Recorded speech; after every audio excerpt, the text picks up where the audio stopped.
Matthew with Leisure Pools here in Columbus, Ohio, and today I want to talk about one of the most common questions I get when talking with a customer that's thinking about a pool, and that is, what's your typical package? What do you usually do, and how much does that cost? And so I'm going to address that on this project. We're in Mount Sterling, Ohio, and this is a very typical project for us. What you're looking at is a Riviera 30, and this is one of our more popular pools. The Riviera features main entry steps here at the shallow ends with a convenience ledge. Measures about 30 inches all the way around this shallow part. We've got a secondary entry point here on this side of the pool, and in our deep ends we've got seating as well as an additional entry point.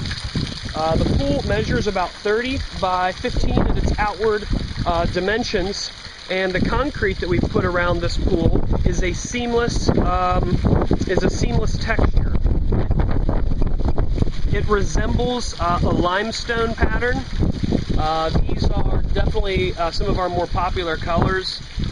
They consist of a family of buff colors, a cappuccino tan release, a little bit of sprinkle of red in it, but you'll notice it does not have any repeatable pattern. There aren't grout joints. It doesn't look like big pieces of slate or big tiles or bricks. It is one uninterrupted texture. Now this water feature that you're looking at, these are called deck jets or mini jets. They're made by Polaris. It's pretty windy today, so they look a little chopped, but they consist of jets in the deck. You can get different types of covers. We've done powder-coated covers that match the concrete. On paver decks, we've even created pavers with holes in them so they were completely undetectable. We've done brass, copper. These are just basic plastic covers. And we can spray paint those to match, and probably that will happen here, but they come with white covers. Now, the coping I want to bring to your attention, this is how we do all of our coping on our swimming pools. This is called a cantilever concrete coping. It is done with styrofoam forms that we stick onto the inside of the pool, and when we pour our concrete, that profile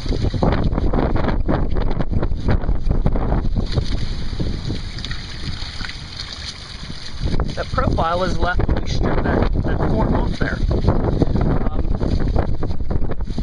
It's really, in my opinion, the only way to finish concrete around a fiberglass swimming pool.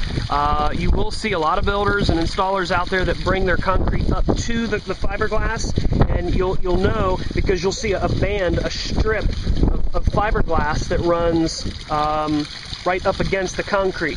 This concrete sits on top of the shell.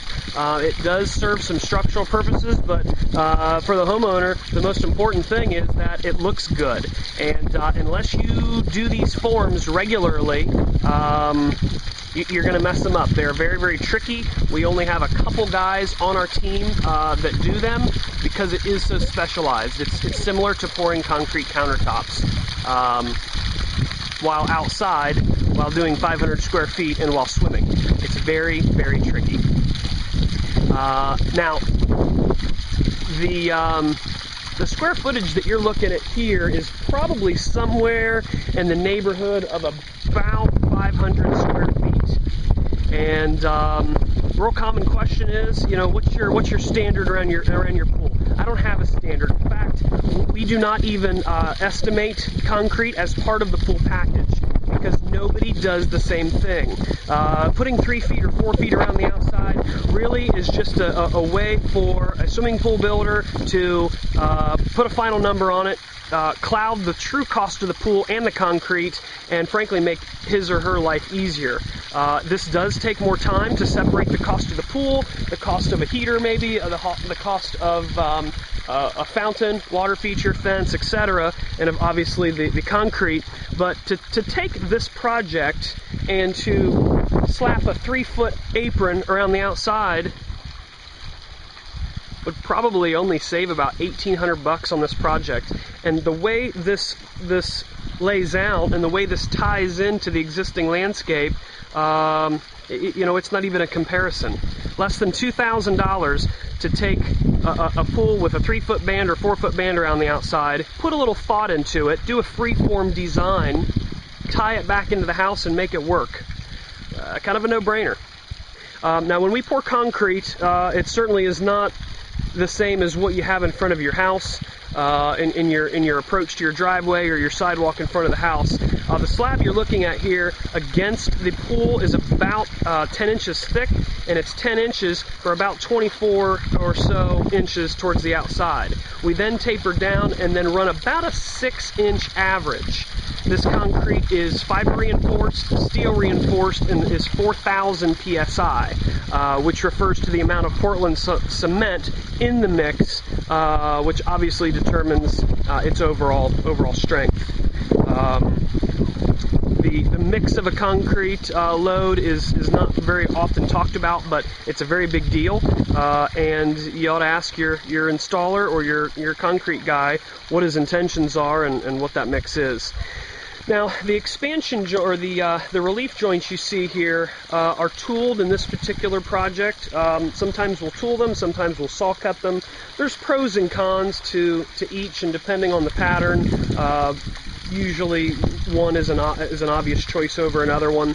But they're positioned in such a manner to allow the concrete to settle and shrink with time, because all concrete shrinks and all concrete cracks. It is not a matter of if, it is a matter of when and a matter of where. And so with that in mind, when we lay out a project, we're very careful to consider where we expect those weak points to be. At corners of the pool, at thin areas of the apron, coming through a skimmer, or that happens to be a sump well lid, is usually a weak spot. Coming off, here's another corner. And this just is with experience, and usually we're right. Quite honestly, sometimes we're not. But it is an anticipation of where the load and bind is going to be on a project, on a slab. Now, the water jets and equipment here is on this side.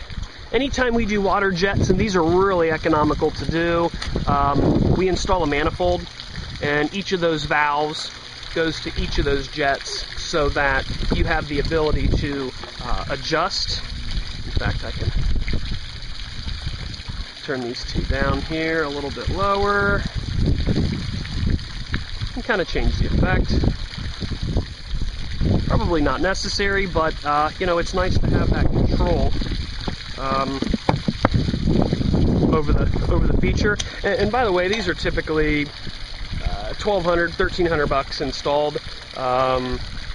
The fixtures are all brass below, and you know, it's a really cheap way to really class up your project. Again, talking in general terms, this is what we typically will install equipment-wise. We always do an electric panel. We do not leave you with an extension cord and have you call somebody on Craigslist and get your electric done. We always do a sub-panel. This happens to be a 100 amp service. We've done as big as 150 and as small as 60, depending on what the customer is expecting to put on there. Automatic timer on all of our projects. This is a transformer for our lighting system. All of our projects, we do low voltage lights. It comes with a wireless remote control. This is the antenna for that remote control. And these lights will do 6 different colors and 2 color shows. We always include an electric outlet here by the equipment. That goes a long way when it comes time to service and winterize your pool equipment. This is your intake manifold All of our lines are home run to the pool, which means we have a separate line for the skimmer, a separate line for the lower floor drains, a separate line for our primary returns, and then a separate line for a water feature. We also provision for a third return. If you ever added a cleaning system, we do pre-plumb the shell for that. Diverter valves on both your intake and return manifolds. I'm a fan of the Hayward Super Pump. We do offer variable speed if that's something that you're interested in, and that's something we talk about when we're designing your system. We always do a cartridge filter unless you specifically have a reason for something different. They're extremely efficient. Electric is diminished. Overall pressure is diminished. This system right here is running about 18 psi and hasn't been cleaned for a couple weeks. Drain to waste. This is our heat pump. I'm a huge fan of heat pumps. Gas heaters are very expensive to operate. A heat pump only costs about $1,000, maybe $1,500 additional, and will save you that within a year and a half in energy costs. And then a chlorinator. This is what we spec in our projects. It's a dispenser. You simply dial the knob into what's appropriate for your turn rate, sun exposure, and bathing load, and just keep it full. If you want to go to a salt system, and I'll talk about that in another video, this is where that salt cell would go. We also leave room here on this pad for a booster pump for that cleaning system, but otherwise this is pretty typical for what we put together for a customer.